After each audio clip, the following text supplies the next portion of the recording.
Satani aiti kuvanasikana, hurai.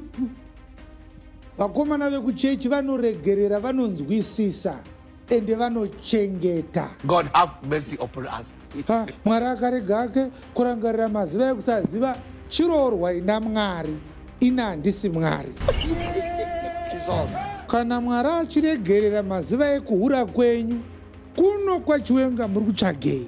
Kudenga here kuno? Is this heaven? Ndakati inini kana uida kuziva kuti zvinoshosha zvekuroora munhu akashandiswa izvi, ingomubvunza kuti paaibviswa umhandara vaiita sei.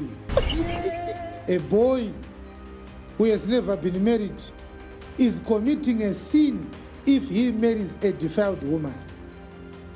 The devil says to the boys who are outside the church, sleep with these girls, enjoy yourselves. When they are ready to get married, I will send them to churches. I will cause them to wear long skirts. They will become softer. In 2 years' time, everyone will be in her own matrimonial home.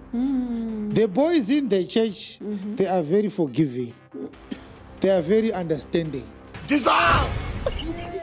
Uda kuroorwa naPatrick kwete Mwari. Zvekuti wakaregererwa kuhura kwako, enda unotaura naMwari.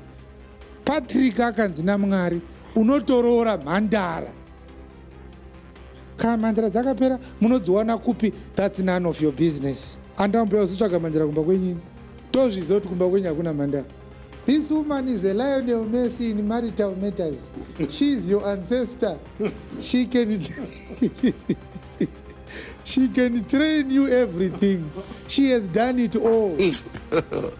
God have mercy upon us.